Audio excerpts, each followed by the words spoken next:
Voici la traduction intégrale en français du texte que vous avez fourni. Je suis Méline, j'ai 32 ans, et je n'arrive toujours pas à croire ce qui s'est passé lors de la fête d'anniversaire de mon frère Marcus le mois dernier. Le Penthouse pour lequel j'avais travaillé si dur en tant qu'ingénieur logiciel est devenu le centre d'une tempête familiale que je n'avais jamais vu venir. J'aurais dû me douter de quelque chose d'étrange en arrivant et en voyant le visage de tout le monde, ce mélange d'anticipation et de jugement que je connais depuis l'enfance. Marcus, 35 ans, a toujours été l'enfant prodige, malgré son chômage perpétuel. En entrant dans la maison de mes parents, serrant son cadeau coûteux, j'ai senti cette boule familière se serrer dans mon estomac. Avant de continuer cette histoire, j'aimerais savoir d'où vous regardez. Laissez votre emplacement dans les commentaires, cliquez sur le bouton j'aime et abonnez-vous, et plongeons dans ce drame familial qui a tout changé. En grandissant dans notre quartier de classe moyenne à Portland, le schéma s'est établi tôt. Marcus était l'aîné, le fils que mes parents, Deborah et Harold, avaient toujours voulu. Je suis arrivé 3 ans plus tard, la fille avec laquelle il ne semblait jamais vraiment savoir quoi faire. Notre maison d'enfance était assez confortable, avec son petit jardin et ses chambres exiguës, mais le paysage émotionnel était bien plus inégal. Marcus ne pouvait rien faire de mal aux yeux de nos parents, malgré les preuves du contraire. Quand il a cassé la fenêtre du voisin en jouant au baseball à l'intérieur après qu'on lui ait dit de ne pas le faire, mon père a rigolé et a appelé ça des garçons qui font les garçons. Quand il rapportait des dés sur son bulletin scolaire, ma mère soupirait et disait « L'école n'est tout simplement pas faite pour des esprits créatifs comme le sien ». Pendant ce temps, j'ai découvert les ordinateurs en 4e année et j'ai trouvé que j'avais un talent naturel pour comprendre comment ils fonctionnaient.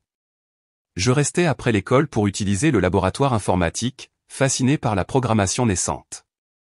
Quand je rapportais des apartous, ma mère hochait la tête et disait « C'est bien, ma chérie », avant de reporter son attention sur la crise que Marcus traversait. Au lycée, le contraste n'avait fait que s'accentuer. J'ai rejoint un club de robotique et j'ai gagné une compétition régionale avec mon équipe. Mes parents n'y ont pas assisté. Marcus avait un match de football ce jour-là, bien qu'il ait passé la majeure partie sur le banc.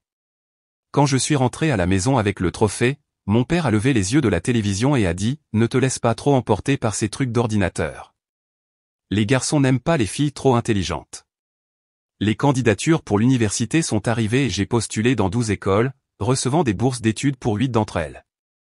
J'ai choisi State University pour son excellent programme d'informatique. Mes parents n'ont rien contribué à mon éducation. L'université coûte cher, et nous devons économiser pour l'avenir de Marcus, a expliqué ma mère. J'ai donc eu 3 emplois, des quarts de travail le matin dans un café, la vente au détail le week-end et des saisies de données tard le soir pour une entreprise locale. Pendant ce temps, Marcus a commencé dans une université privée avec nos parents qui ont payé la facture. Il a abandonné après le premier semestre, affirmant que les professeurs ne comprenaient pas son style d'apprentissage. Ils ont hoché la tête avec sympathie et ont payé sa 2e tentative dans une autre école. Il y est resté un peu plus longtemps, presque une année complète, avant de décider que ce n'était pas le bon environnement. Le 3e collège a suivi le même schéma. J'ai obtenu mon diplôme avec mention en informatique, avec des mineurs en mathématiques et en commerce. Mes parents ont assisté à ma remise de diplôme mais sont partis tôt car Marcus avait appelé, disant qu'il avait besoin de leur aide pour une situation impliquant son propriétaire et un loyer impayé. Mon premier emploi était un poste de débutant dans une petite entreprise technologique, gagnant à peine assez pour couvrir mes prêts étudiants et un minuscule studio. Je travaillais 60 heures par semaine, apprenais d'autres langages de programmation le soir et contribuais à des projets open source pour construire mon portfolio. Pendant ces années, Marcus a vécu à la maison, enchaînant des emplois qui ne duraient jamais plus de quelques mois, des postes dans la vente au détail qu'il a quittés parce que le gérant lui en voulait, des emplois dans la restauration qui ont pris fin parce que les heures ne convenaient pas à mon emploi du temps créatif, des postes de bureau résiliés parce que l'environnement d'entreprise étouffait mon potentiel. Chaque échec a été accueilli avec compréhension par nos parents. Il n'a pas encore trouvé sa voie, disait mon père. Il est trop brillant pour ses petits boulots, ajoutait ma mère, tout en faisant sa lessive et en lui préparant ses repas. À 28 ans, je suis venu pour les vacances et les dîners du dimanche occasionnels, entendant à chaque fois parler de la dernière entreprise de Marcus qu'il était sûr de décoller bientôt. Le schéma était si prévisible que cela aurait été comique si ce n'était pas si frustrant. Quand j'avais 26 ans, j'ai décroché un poste chez Horizon Technologies, l'une des principales entreprises de logiciels à Seattle. L'augmentation de salaire m'a permis de déménager dans un meilleur appartement et enfin de faire des progrès sur mes prêts étudiants. J'ai appelé mes parents pour partager la nouvelle. C'est bien, ma chérie, a dit ma mère, distraite. As-tu entendu dire que Marcus pense à créer sa propre entreprise? Il a un tel esprit d'entreprise. L'entreprise s'est avérée être de la revente de baskets en édition limitée en ligne, financée par un prêt de nos parents que tout le monde savait ne serait jamais remboursé. Cela n'a duré que 3 mois avant qu'il ne passe à son prochain projet passion. Ma distance émotionnelle avec ma famille s'est accrue naturellement, comme une plante se détournant de l'ombre vers la lumière du soleil. Je me suis fait des amis au travail, j'ai rejoint des groupes de randonnée et un club de lecture, et j'ai établi des liens avec des gens qui célébraient réellement mes succès plutôt que de les minimiser. Rebecca est devenue ma meilleure amie après nous être rencontrés lors d'une conférence sur les femmes dans la technologie. Elle venait d'une famille de soutien et a d'abord été choquée par les histoires que je lui racontais sur la mienne. Ce n'est pas normal, Maddie, me disait-elle. Tu le sais, n'est-ce pas? Les parents sont censés être fiers quand leurs enfants réalisent quelque chose. Je savais qu'elle avait raison, mais des années de conditionnement avaient normalisé la normale. J'ai maintenu le contact avec ma famille mais j'ai protégé mon cœur avec des attentes réduites et des limites strictes quant à mon temps et mon énergie. À 30 ans, j'avais construit une vie qui me semblait authentiquement la mienne. Je progressais chez Horizon, je mentorais des développeurs juniors et j'avais économisé une somme importante en vue de mon rêve de devenir propriétaire. Marcus, à 33 ans, vivait toujours à la maison, entre 2 emplois comme d'habitude, toujours au centre du monde de mes parents malgré son schéma constant d'irresponsabilité. Je ne me doutais pas que mon succès croissant deviendrait bientôt le catalyseur de la confrontation familiale la plus douloureuse de ma vie.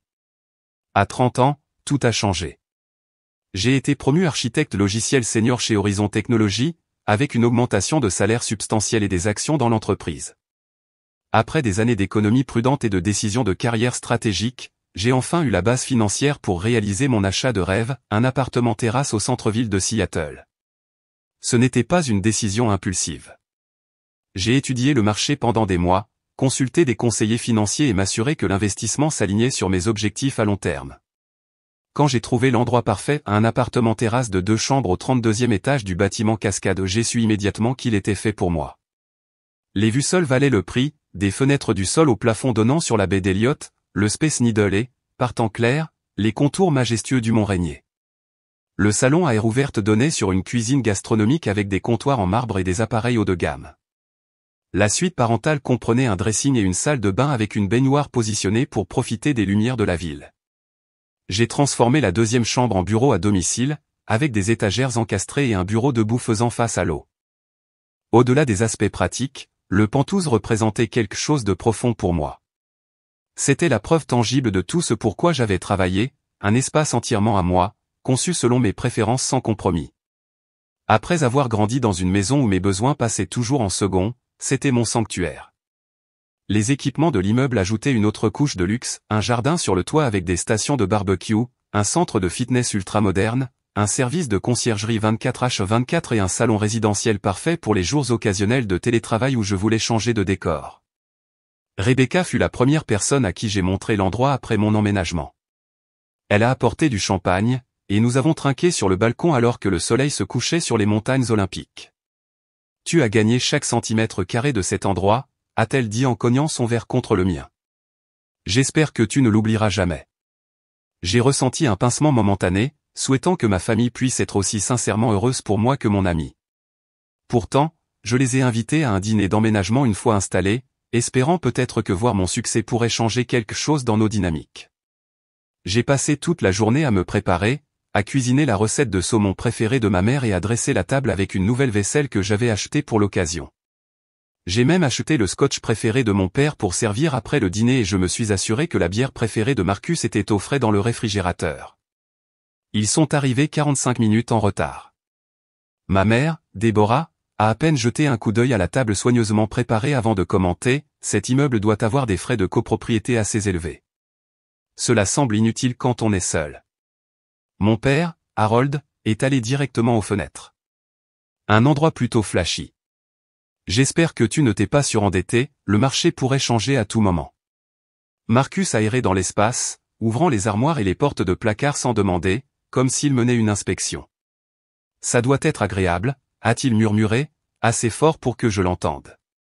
Certains ont juste toutes les chances. J'ai serré les dents et servi le dîner, essayant d'orienter la conversation vers des sujets neutres.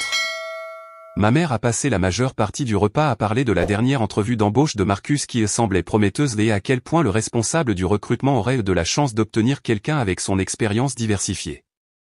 Quand j'ai mentionné ma récente promotion, mon père a hoché la tête distraitement. Les entreprises distribuent des titres fantaisistes ces jours-ci. À mon époque, il fallait travailler des décennies pour atteindre un poste de senior. Après le dessert, alors que je leur montrais la vue depuis le balcon, Marcus a dit, « Alors, combien coûte un endroit comme celui-ci de toute façon ?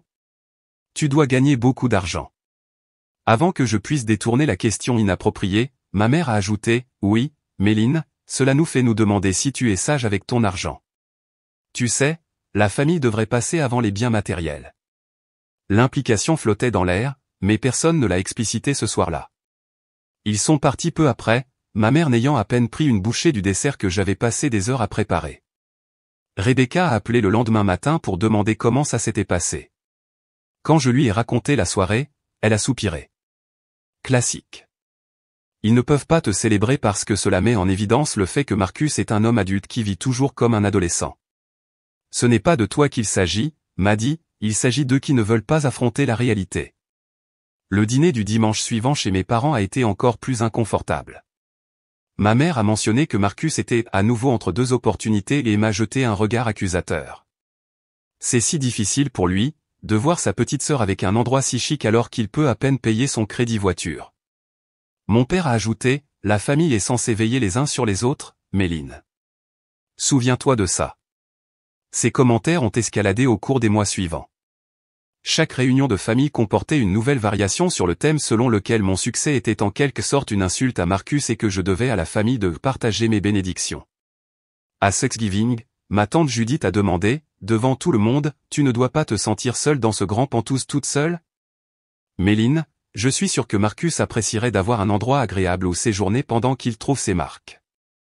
À Noël, mon oncle Thomas m'a accosté dans la cuisine. Tu sais, ton frère a vraiment besoin d'un coup de pouce. Un homme a besoin de son propre espace pour se sentir respecté. As-tu pensé à le laisser rester chez toi quelque temps? Tu as cette chambre d'amis, après tout.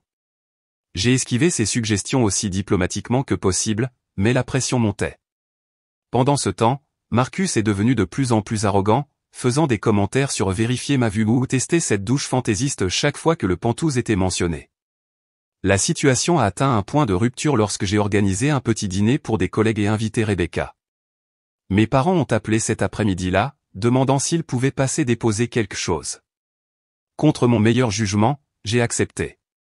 Ils sont arrivés avec Marcus, ayant clairement l'intention de rester. Ma mère a immédiatement commencé à critiquer mon arrangement d'amuse-bouche devant mon patron et mes collègues, pendant que Marcus se servait du vin que j'avais soigneusement sélectionné pour la soirée. Ma sœur aime jouer à l'hôtesse dans son appartement chic, a-t-il annoncé à Emma, une de mes collègues, mais elle oublie d'où elle vient. J'ai réussi à traverser la soirée sans faire de scandale, mais une fois tout le monde parti, je les ai confrontés. C'était complètement inapproprié. Vous ne pouvez pas débarquer sans être invité à un événement que j'organise pour le travail. Ma mère a semblé blessée. Nous sommes la famille, Méline. La famille n'a pas besoin d'invitation. D'ailleurs, a ajouté Marcus avec un sourire narquois, ce n'est pas comme si tu n'avais pas de place. J'ai réalisé alors que les violations de limites continueraient à moins que je ne prenne une position ferme. J'ai commencé à décliner plus fréquemment les dîners du dimanche, invoquant des engagements professionnels. J'ai cessé de partager des détails sur ma vie pendant nos appels téléphoniques. J'ai créé une distance pour protéger ma paix durement acquise. Mais la tension familiale montait vers une confrontation qui changerait tout, et la prochaine fête d'anniversaire de Marcus, ses 35 ans, s'avérerait être le point de rupture que personne d'entre nous n'avait vu venir. 3 semaines avant l'anniversaire de Marcus, il a encore perdu son emploi.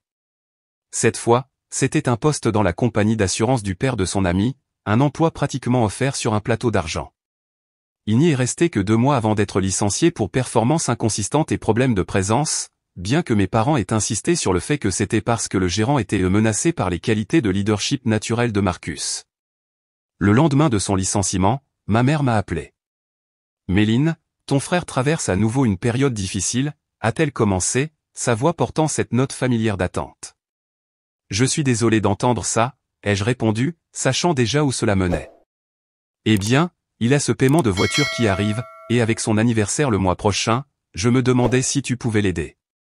Juste jusqu'à ce qu'il trouve quelque chose de nouveau. Tu sais à quel point le marché de l'emploi est difficile ces jours-ci. J'avais entendu ce discours exact tant de fois que j'aurais pu le réciter avec elle. Contre mon meilleur jugement, j'ai envoyé $300 à Marcus pour son paiement de voiture, en me disant que c'était une seule fois. 3 jours plus tard, mon père a appelé. Le loyer de ton frère est dû, et tu sais comment sont ses propriétaires. Aucune compassion pour un revers temporaire. Pourrais-tu le dépanner juste cette fois? Encore $1 200 transférés de mon compte à celui de Marcus. Je me suis dit que c'était la dernière fois, mais les demandes ont continué d'affluer, argent pour l'épicerie, charges, un nouveau costume pour les entretiens. Chaque demande présentée comme temporaire, essentielle est mon devoir familial. Au moment où l'anniversaire de Marcus approchait, je lui avais donné près de $3000 en prêt que nous savions tous ne serait jamais remboursé. Pendant une pause déjeuner au travail, je me suis confié à ma collègue, Emma, à propos de la situation. C'est comme si j'étais puni d'être responsable, lui ai-je dit alors que nous étions assises à la cafétéria de l'entreprise. Plus j'accomplis de choses, plus ils s'attendent à ce que je compense les échecs de Marcus. Emma, qui venait d'une grande famille avec des dynamiques saines, a secoué la tête. Tu dois établir des limites, m'a dit. Des limites claires et fermes. Sinon, ce schéma continuera jusqu'à ce que tu n'aies plus rien à donner. Mais c'est ma famille, ai-je dit, répétant le refrain qui m'avait été programmé depuis l'enfance. La famille soutient la croissance de chacun, a répondu Emma. Ils ne la sabotent pas. Ce qu'ils font n'est pas de l'amour, c'est de l'encouragement pour ton frère et de l'exploitation pour toi. Je savais qu'elle avait raison, mais des années de conditionnement rendaient la perspective d'une confrontation terrifiante. Néanmoins, j'ai résolu de commencer à fixer des limites après l'anniversaire de Marcus. Pas besoin de créer de drame lors d'une fête de famille, ai-je raisonné. Le week-end précédant la fête, je suis allé faire les magasins pour le cadeau de Marcus. Malgré ma frustration, une partie de moi espérait encore qu'un cadeau attentionné pourrait d'une manière ou d'une autre combler le fossé grandissant entre nous. J'ai choisi une montre chère, bien plus que ce que j'aurais dû dépenser compte tenu des récents prêts, mais je voulais faire un geste qui ne pourrait pas être critiqué. Ce soir-là, mon téléphone a vibré continuellement avec des messages de divers membres de ma famille. De ma mère, n'oublie pas le gâteau au chocolat préféré de Marcus et porte quelque chose de joli. Ta tante Judith vient de Portland. De mon père, assure-toi d'être à l'heure pour une fois. C'est important pour ta mère. De ma cousine Stéphanie, hâte de te voir à la fête. Il faut qu'on se rattrape. De mon oncle Thomas, ça fera du bien de voir toute la famille réunie. Tu nous manques au dîner du dimanche. Le sous-texte était clair, la présence était obligatoire, et mon absence avait été remarquée et discutée. Le système familial exerçait son attraction, essayant de ramener le membre égaré au bercail. Le matin de la fête, je me suis réveillé avec une boule d'anxiété dans l'estomac. J'ai pris plus de temps pour me préparer, choisissant une robe bleue conservatrice qui n'inviterait pas de commentaires sur faire étalage ou s'habiller chic. J'ai coiffé mes cheveux simplement, appliqué un minimum de maquillage et délibérément laissé la plupart de mes bijoux à la maison. Ces calculs, cette curation minutieuse de mon apparence pour minimiser les critiques, en disaient long sur les dynamiques malsaines dans lesquelles je naviguais. En emballant le cadeau de Marcus dans du papier argenté, je répétais des réponses neutres aux questions inévitables sur mon travail, mon pantouse, ma vie amoureuse. Le trajet jusqu'à la maison de mes parents en banlieue a duré 40 minutes. À chaque kilomètre, je me sentais régresser, la professionnelle confiante remplacée par l'éternel enfant second meilleur cherchant une approbation qui ne venait jamais. Je me suis garé entre le SUV de mon oncle et la berline de ma cousine, prenant un moment pour me recentrer avant d'entrer. La maison était déjà pleine quand je suis arrivé, tante, oncle, cousins et amis de mes parents, tous réunis pour célébrer Marcus. Des ballons décoraient le salon, et une bannière à joyeux 35e anniversaire était accrochée au-dessus de l'entrée de la salle à manger. Ma mère m'a intercepté à la porte. « Enfin, tu es là », a-t-elle dit, bien que j'aie été exactement à l'heure. « Mets ton cadeau sur la table avec les autres. Marcus est dans le jardin avec ton père et oncle Thomas. » J'ai traversé la maison, échangeant des salutations avec des proches que je n'avais pas vus depuis des mois. La plupart étaient polis mais distants, comme s'il ne savait pas comment se comporter avec moi maintenant que j'avais brisé les règles familiales tacites en devenant trop réussi. Tante Judith m'a attrapé le bras en passant. Ce pantouse te convient toujours bien, a-t-elle demandé, son ton suggérant que je trahissais en quelque sorte mon éducation en y vivant. C'est parfait pour moi, ai-je simplement répondu, me dégageant avant qu'elle ne puisse insister. Dans la cuisine, j'ai surpris l'amie de ma mère, Patricia, qui disait, elle pense qu'elle est meilleure que nous maintenant, avec son boulot chic et son appartement cher. Pendant ce temps, le pauvre Marcus n'arrive pas à s'en sortir. J'ai fait semblant de ne pas entendre, me concentrant plutôt sur l'arrangement du plateau de légumes que j'avais apporté. Le schéma était familier, mes accomplissements présentés comme de l'arrogance, les échecs de Marcus comme de la malchance. Le jardin était aménagé avec des tables et des chaises pour le dîner. Marcus se tenait, bière à la main, faisant la cour à notre père, oncle et deux cousins. Il a reconnu mon arrivée par un bref hochement de tête avant de poursuivre son histoire sur la façon dont son ancien patron ne pouvait pas gérer quelqu'un avec de vraies idées. Alors que je m'asseyais à la périphérie du rassemblement, je ne pouvais m'empêcher d'être émerveillé par les réalités parallèles que nous habitions. Dans la version de Marcus, avidement renforcée par nos parents, il était un génie incompris, constamment victimisé par les circonstances et les figures d'autorité jalouses. Dans la version soutenue par des preuves objectives, il était un adulte en constante sous-performance, encouragé par des parents qui ne pouvaient supporter de le voir affronter les conséquences. Je ne savais pas qu'en quelques heures seulement, ces récits concurrents entreraient en collision d'une manière qui modifierait en permanence notre paysage familial. Le gâteau d'anniversaire, les cadeaux, le dîner de famille apparemment normal, tout cela n'était qu'un prélude à une confrontation qui couvait depuis des années. Le dîner a été servi à 18 heures, tout le monde étant réuni autour de la table à manger étendue et de la table pliante installée pour accueillir le débordement. Ma mère avait préparé tous les plats préférés de Marcus, rôti de bœuf, purée de pommes de terre à l'ail, gratin de haricots verts et petits pains de la boulangerie d'en bas. J'étais assise entre ma cousine Stéphanie et le collègue de mon père, Jim, à bonne distance de Marcus à l'extrémité de la table. La conversation circulait autour de moi, largement centrée sur la récente malchance de Marcus en matière d'emploi. Le problème avec les entreprises aujourd'hui, c'est qu'elles ne reconnaissent pas le vrai talent, a annoncé mon père, découpant une autre tranche de rôti de bœuf pour Marcus. Elles veulent des conformistes, pas des innovateurs. Exactement, a approuvé Marcus, déjà à sa 4e bière. Ce travail d'assurance était de toute façon déprimant. J'ai de plus grands projets. Quel type de projet, ai-je demandé, sincèrement curieuse de savoir s'il avait développé des objectifs réalistes. La table est momentanément tombée silencieuse, comme si ma question elle-même était un acte d'agression. Marcus s'est vite repris. J'explore plusieurs opportunités, a-t-il dit vaguement. Des trucs de haut niveau. Ma mère est intervenue. Marcus a toujours eu un esprit d'entreprise. Il a juste besoin de la bonne plateforme pour mettre en valeur ses capacités. J'ai hoché la tête et suis retourné à mon repas, le scénario familier se déroulant exactement comme prévu. Personne n'a posé de questions sur mon travail ou ma vie, mon rôle à ces rassemblements était celui de spectatrice, pas de participante. Après le dîner est venu le gâteau, la mousse au chocolat de la boulangerie préférée de Marcus qui a coûté près de $100 à ma mère, puis les cadeaux. Marcus a ouvert chaque cadeau avec le sentiment que rien n'était trop beau, offrant des remerciements superficiels avant de passer à la boîte suivante. Quand il a ouvert mon cadeau, la montre chère que j'avais choisie avec soin d'après un style qu'il avait autrefois admiré, il l'a à peine regardée avant de la mettre de côté avec un bref merci, sœurette. Ma mère, remarquant sa réponse tiède, a rapidement ajouté, ce n'est pas gentil de la part de ta sœur, Marcus. Elle sait à quel point tu apprécies les montres de qualité. L'ouverture des cadeaux s'est terminée, et j'ai pensé que la soirée touchait à sa fin.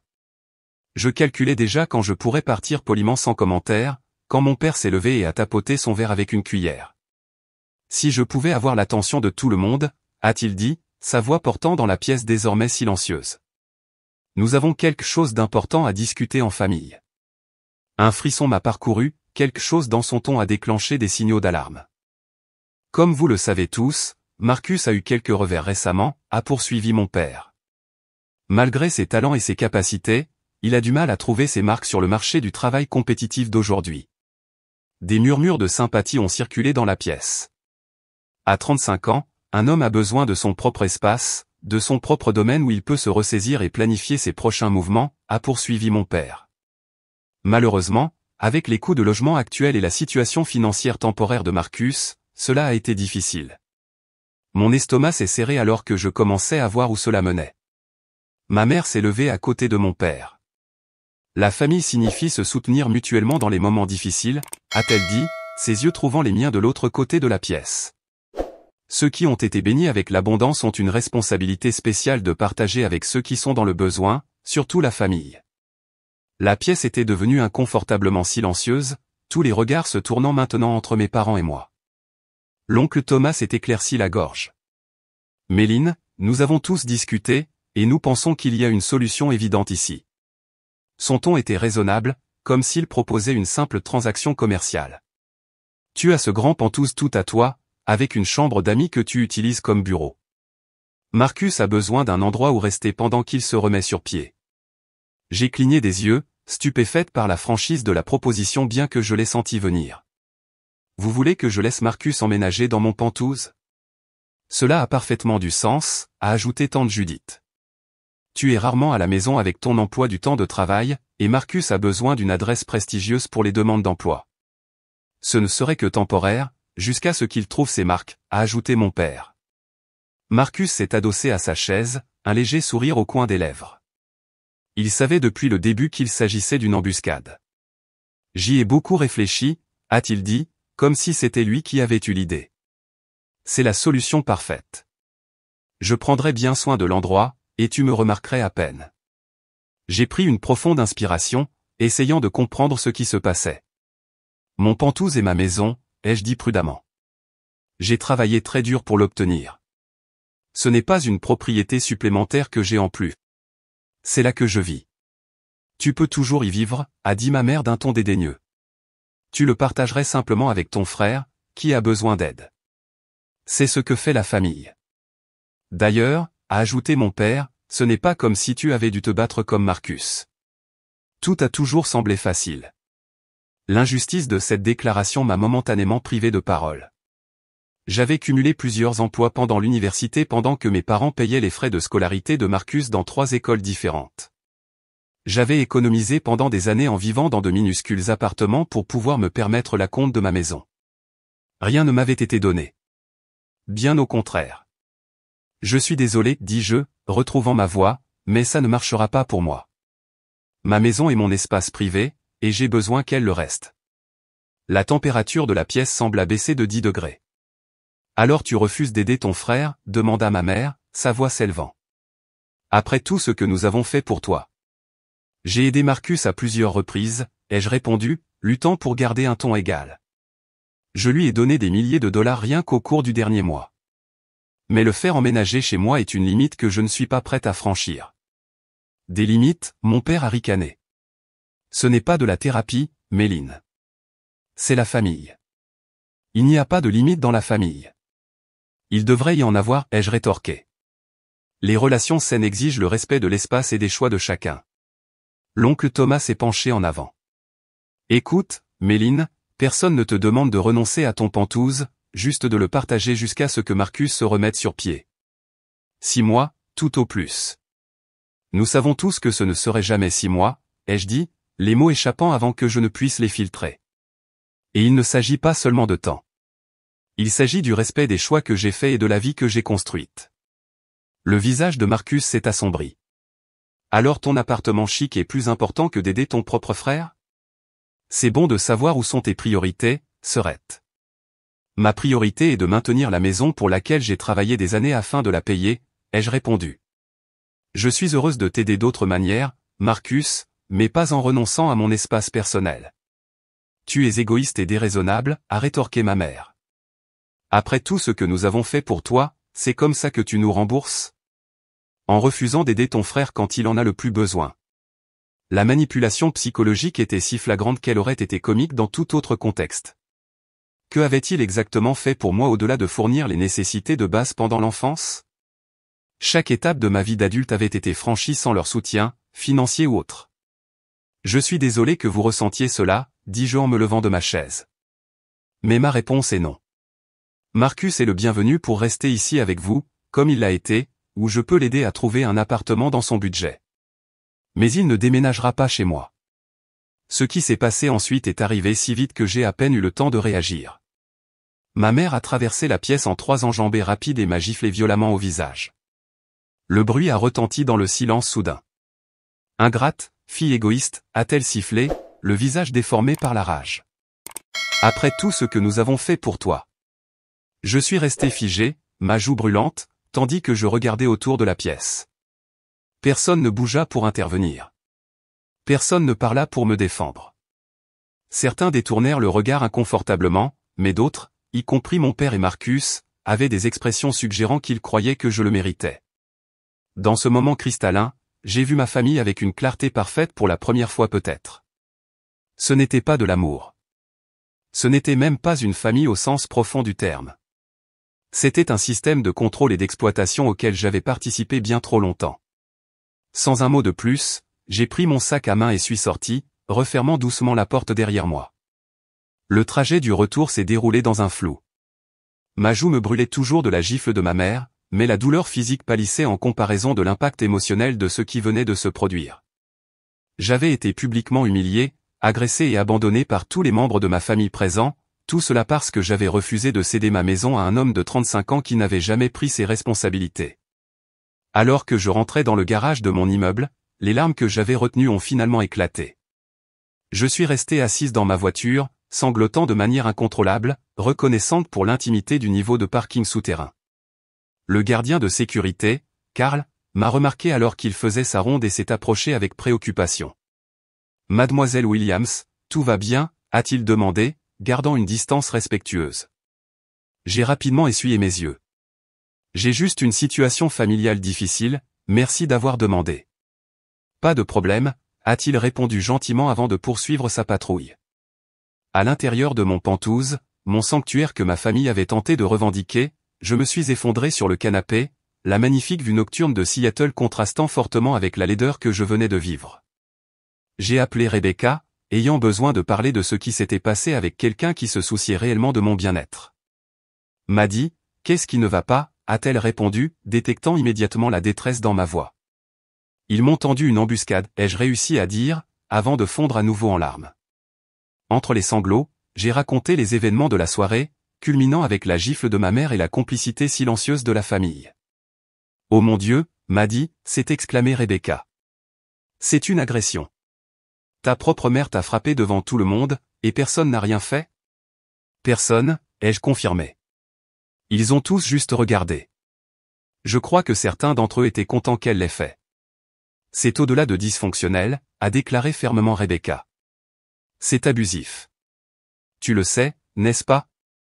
Ce qu'ils ont fait, ce qu'ils font, est abusif. Entendre les mots prononcés à voix haute était à la fois choquant et clarifiant. Abus. J'avais toujours considéré ma famille comme difficile, dysfonctionnelle, frustrante, mais j'avais évité de qualifier leur comportement d'abusif. Pourtant, comment appeler autrement une mère qui gifle sa fille adulte parce qu'elle refuse de céder sa maison? Je ne sais pas quoi faire maintenant, ai-je admis. Est-ce que je ne leur parle plus jamais? Tu n'as pas à prendre de décision définitive ce soir, a dit doucement Rebecca. Pour l'instant, concentre-toi sur le fait de prendre soin de toi. Demain, nous pourrons parler des prochaines étapes. Tu veux que je vienne? Non, il est tard. Ça ira. J'avais juste besoin de le dire à quelqu'un qui ne penserait pas que je l'avais mérité. Tu ne l'as absolument pas mérité, m'a dit. Personne ne mérite d'être traité ainsi, surtout par sa famille.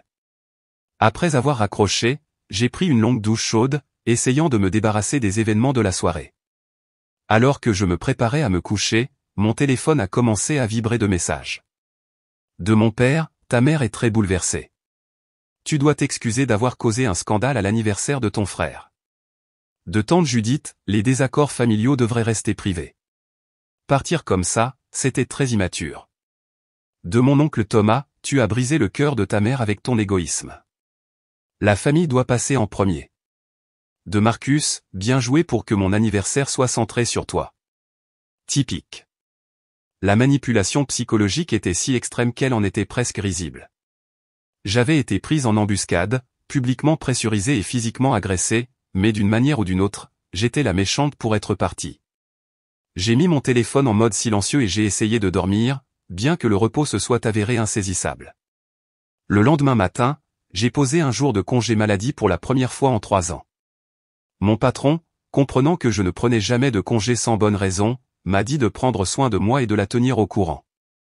J'ai passé la journée à alterner entre des périodes de pleurs cathartiques et des moments de clarté surprenante concernant ma dynamique familiale. Dans l'après-midi, les messages avaient escaladé. De ma mère, je t'ai mieux élevé que ça. Après tout ce que j'ai sacrifié pour toi, c'est ainsi que tu me rembourses? En me brisant le cœur et en abandonnant ton frère en période de besoin. De mon père, ta mère n'a pas arrêté de pleurer. Ton précieux Pantouz vaut-il de détruire cette famille? De Marcus, maman et papa espèrent que tu es heureuse dans ta maison. Je les ai tous bloqués. La paix a duré exactement 2 heures avant que l'interphone de l'immeuble ne sonne. Mademoiselle Williams, il y a 2 personnes dans le hall qui prétendent être de votre famille. Elles insistent beaucoup pour vous voir. Dois-je les faire monter? Mon cœur s'est emballé. Absolument pas. Je ne veux pas les voir. Veuillez leur demander de partir. Bien sûr. Souhaitez-vous que j'appelle la sécurité s'ils refusent? Oui, s'il vous plaît. Et Karl, pourriez-vous noter qu'ils ne doivent en aucun cas être autorisés à monter? Déjà fait, mademoiselle Williams. Ne vous inquiétez pas. J'ai regardé par mon Judas 20 minutes plus tard pendant que Karl escortait mes parents jusqu'à l'ascenseur, le visage de mon père rouge de colère, ma mère tamponnant des larmes théâtrales avec un mouchoir. La violation de limite était à couper le souffle au débarquer sans prévenir chez moi après ce qui s'était passé, s'attendant à être accueilli. Le lendemain, je suis retourné au travail, ayant besoin de la normalité de mon environnement professionnel. Vers l'heure du déjeuner, Emma m'a envoyé un SMS. Ton frère est dans le hall et demande à te voir. La sécurité veut savoir si elle doit le laisser monter. Mes mains tremblaient en répondant, absolument pas. Je ne veux pas le voir.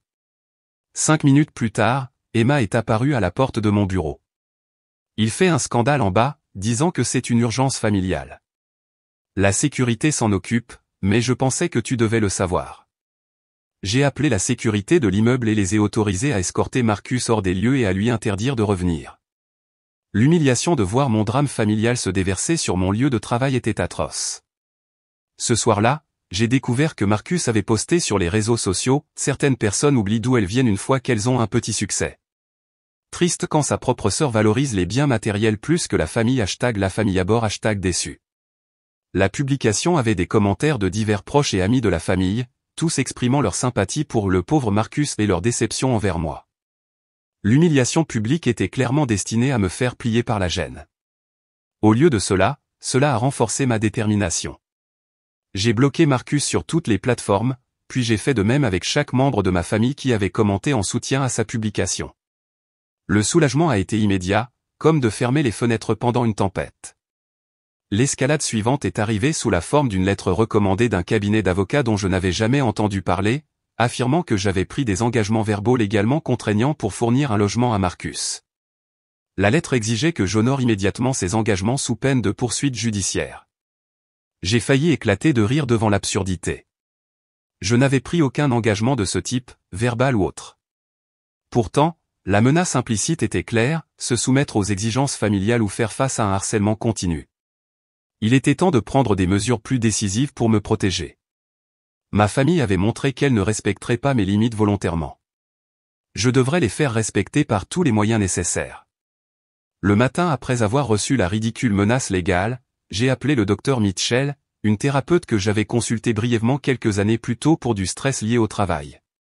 Elle m'a reçu cet après-midi-là, et je suis arrivé à son bureau confortable, serrant la lettre menaçante comme une preuve lors d'un procès. Je ne suis pas sûr que vous vous souveniez de moi, ai-je commencé. Bien sûr que si, Méline, a-t-elle répondu chaleureusement. Qu'est-ce qui vous ramène après tout ce temps? Je lui ai remis la lettre et lui ai donné une version abrégée des événements récents, de la pression croissante concernant mon Pantouz à l'embuscade de la fête d'anniversaire et ses suites. Le docteur Mitchell a lu attentivement la lettre, son expression devenant de plus en plus préoccupée. Quand elle a levé les yeux, ses yeux étaient compatissants mais directs. C'est un cas classique d'abus émotionnel et de manipulation, a-t-elle dit sans hésitation.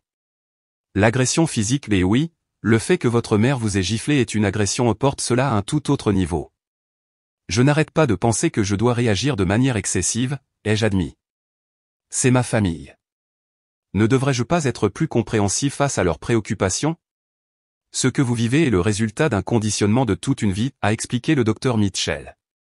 Vous avez été programmé pour faire passer les désirs de votre famille, en particulier ceux de votre frère, avant vos propres besoins légitimes. Ce n'est pas un comportement familial normal ou sain.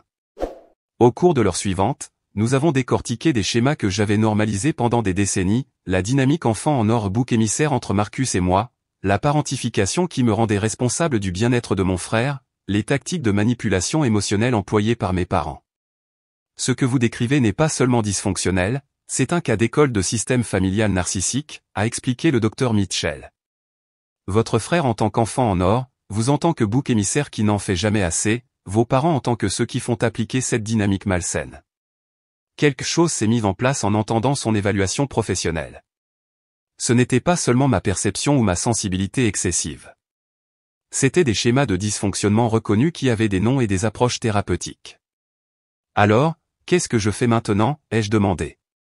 Premièrement, reconnaissez que vous ne pouvez pas les changer, a-t-elle dit fermement. Vos parents et votre frère bénéficient de cette dynamique depuis des décennies. Ils n'ont aucune motivation pour la changer. Et deuxièmement, protégez-vous. Établissez des limites claires et faites-les respecter constamment. Envisagez une période de non-contact pour vous donner de l'espace pour guérir et prendre du recul. En quittant son bureau, je me suis senti plus légère que je ne l'avais été depuis des jours. La validation d'une professionnelle selon laquelle je n'étais pas folle ou égoïste a été profondément guérisseuse. Ce soir-là, j'ai commencé à faire des recherches sur les dynamiques familiales et les systèmes familiaux narcissiques. La littérature décrivait mon expérience avec une telle précision que cela était déconcertant, comme lire une étude de cas sur ma propre vie. J'ai trouvé des groupes de soutien en ligne pour les enfants adultes de parents narcissiques et j'ai passé des heures à lire des histoires étrangement similaires aux miennes.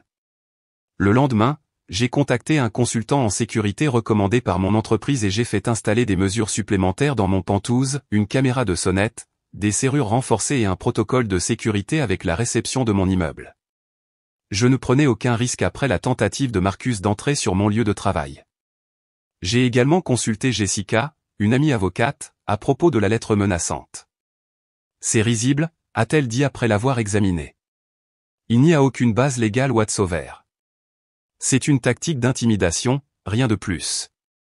Dois-je répondre, ai-je demandé. En fait, oui, a dit Jessica.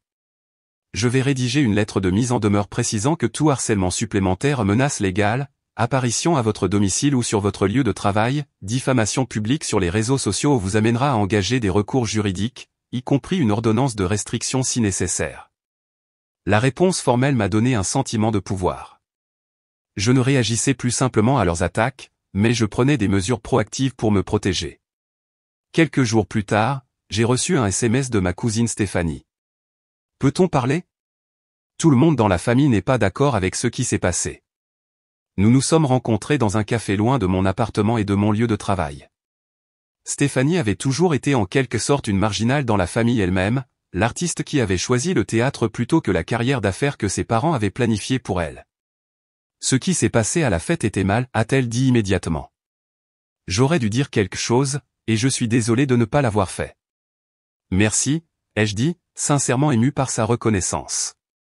Ça me fait beaucoup de bien d'entendre ça. J'ai vécu la même chose que toi, a-t-elle poursuivi. Quand j'ai choisi l'école de théâtre au lieu de l'université de commerce, mes parents m'ont coupé les vivres.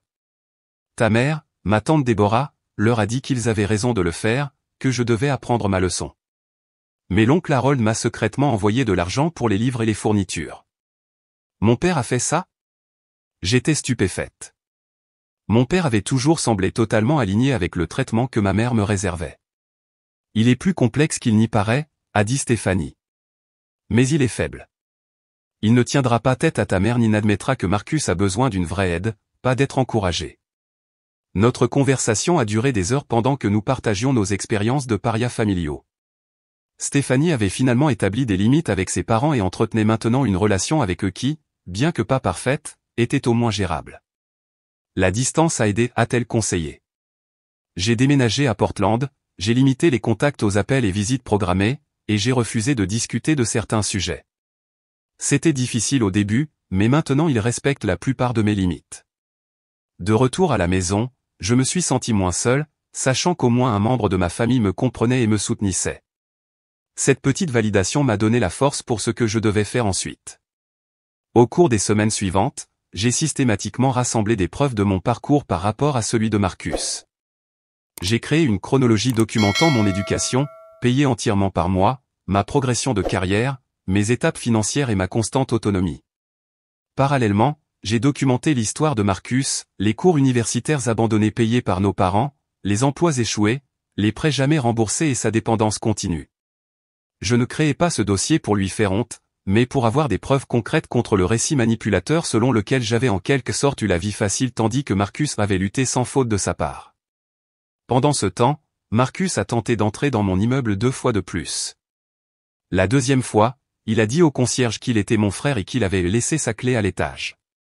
Grâce à mes nouveaux protocoles de sécurité, il a été refoulé et averti que la police serait appelée s'il revenait. La lettre de mise en demeure de mon avocate a eu un impact, la campagne sur les réseaux sociaux contre moi s'est tue, et aucune autre menace légale n'est arrivée.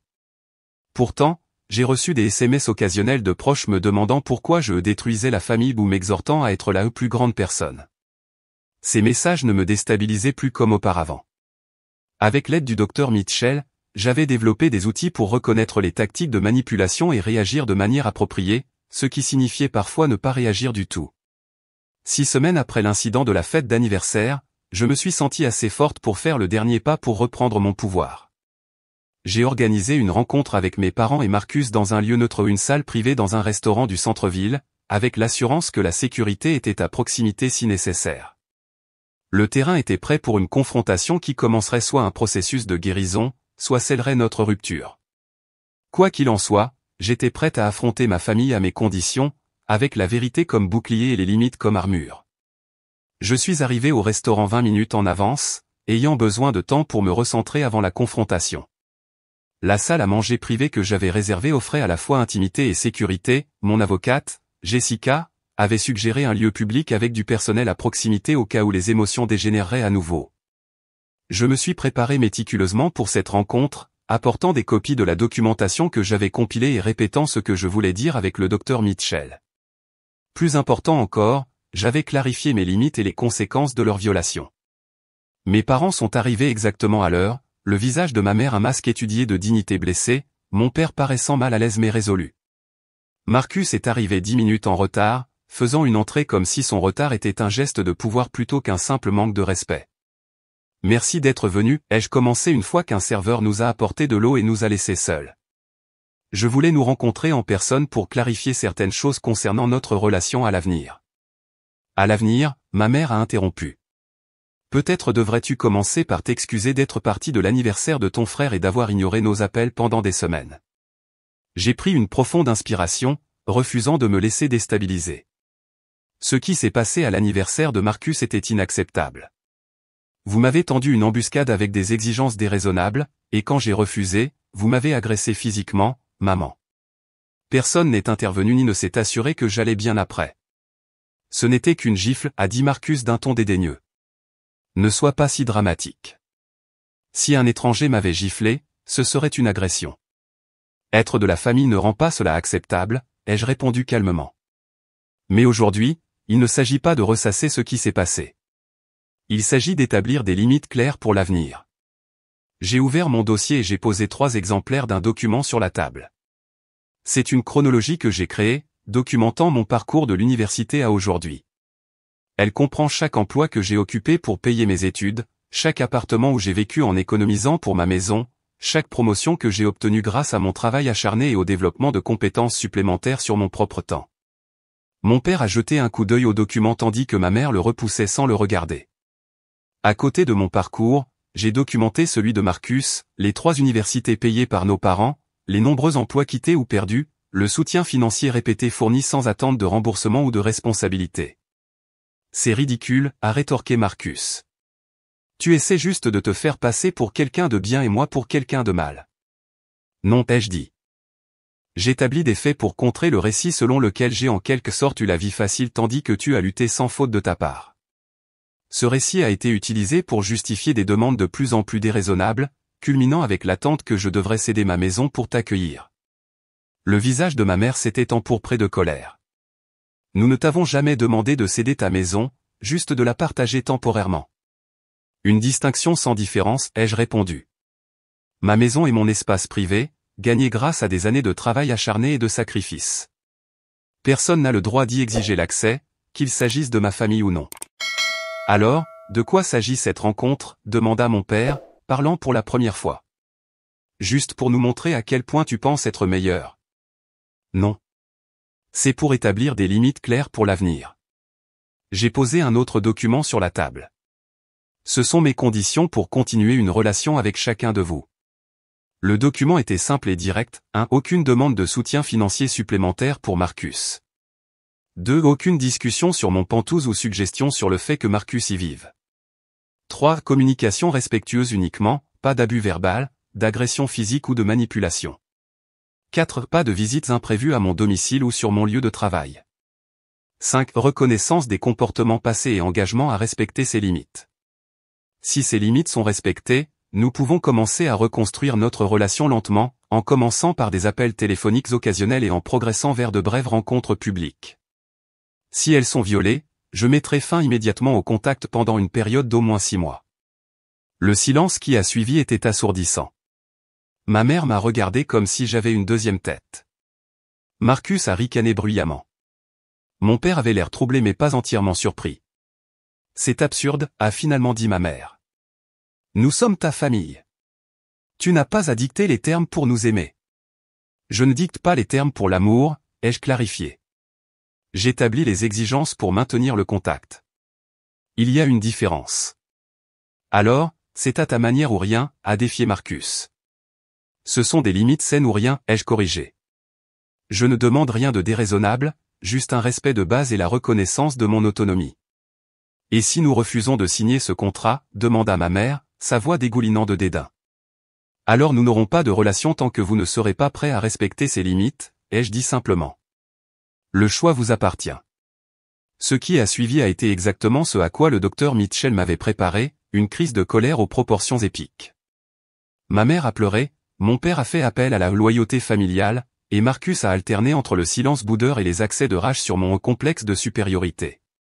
Lorsque la manipulation émotionnelle n'a pas réussi à m'émouvoir, ma mère a changé de tactique. Si tu fais ça, si tu nous coupes les ponts, ne t'attends pas à être jamais la bienvenue à nouveau, a-t-elle menacé. Tu regretteras d'avoir jeté ta famille par-dessus bord pour ton orgueil égoïste. C'était le moment de vérité, l'ultimatum que j'avais anticipé. Par le passé, une telle menace m'aurait immédiatement ramené dans le rang, terrifié à l'idée de perdre la seule famille que j'avais, aussi dysfonctionnelle soit-elle.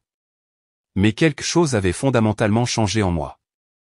J'ai réalisé avec une clarté parfaite que ce qui m'était offert n'était pas vraiment une famille du tout. C'était un système de contrôle masqué en parenté, un marché où l'amour était conditionnel à la conformité. J'espère que ça n'en arrivera pas là, ai-je dit, rassemblant mes documents et me levant. Mais je mérite d'être traité avec respect, et je n'accepterai pas moins, même de la part de ma famille. Surtout de la part de ma famille. La balle est dans votre camp maintenant.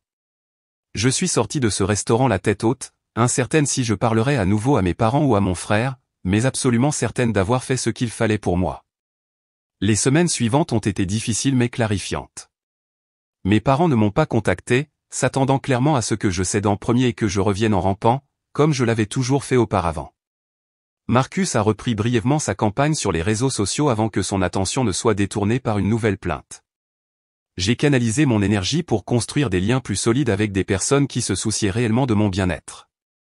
Rebecca et Emma sont devenues des amies encore plus proches, et j'ai élargi mon cercle grâce à un club de lecture et un groupe de randonnée.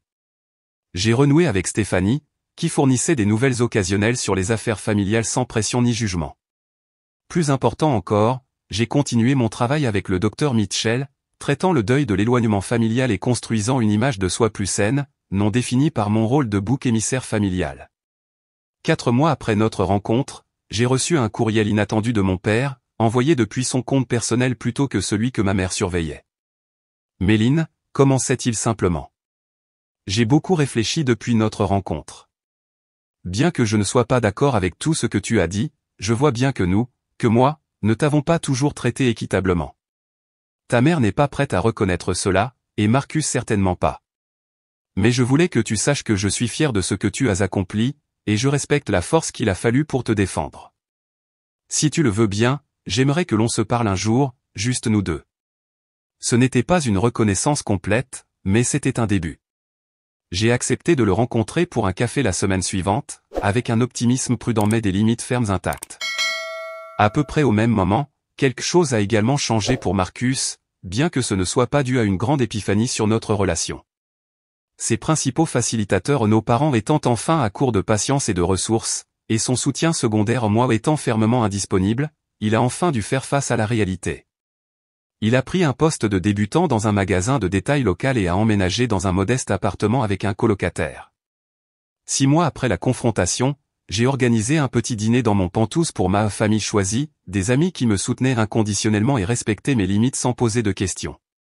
Alors que nous savourions du vin sur le balcon surplombant la skyline de Seattle, Rebecca a levé son verre. Améline a-t-elle porté un toast, qui nous a toutes appris à quoi ressemble la vraie force. Plus tard ce soir-là, après le départ de tout le monde, je suis resté seul sur ce même balcon, réfléchissant au parcours de l'année écoulée. Le Penthouse qui m'entourait était plus qu'un simple bien immobilier de luxe, c'était un symbole de tout ce que j'avais surmonté, de chaque obstacle que j'avais franchi, de chaque limite que j'avais établie. Ma relation avec mes parents est restée compliquée. Mon père et moi reconstruisions lentement sur de nouvelles bases plus saines. Ma mère avait fait quelques ouvertures timides, bien que toujours sans reconnaître son comportement. Marcus et moi sommes restés éloignés, ce qui apportait à la fois tristesse et soulagement. Mais pour la première fois de ma vie, je me suis senti complètement en paix avec qui j'étais. J'avais appris que la vraie famille n'est pas définie par le sang ou l'obligation, mais par le respect mutuel, le soutien et un amour qui ne vient pas avec des conditions. J'avais découvert que parfois, la chose la plus aimante que vous puissiez faire pour vous-même et pour les autres est de rester ferme dans votre vérité et d'exiger que vos limites soient respectées. En regardant les lumières de la ville scintiller en contrebas, j'ai réalisé que la propriété la plus précieuse que je possédais n'était pas ce magnifique Penthouse, mais le sentiment de valeur personnelle que j'avais tant lutté pour retrouver. Avez-vous déjà dû établir des limites difficiles avec des membres de votre famille ? Comment avez-vous géré la situation et qu'avez-vous appris de l'expérience ? J'aimerais entendre vos histoires dans les commentaires ci-dessous. Si cette histoire vous a touché, veuillez lui donner un j'aime et vous abonner pour entendre d'autres histoires comme celle-ci. Et si vous connaissez quelqu'un qui pourrait avoir besoin d'entendre ce message sur l'établissement de limites saines, veuillez partager cette vidéo avec lui. Merci d'avoir écouté mon parcours, et rappelez-vous que vous méritez le respect et l'amour sans condition.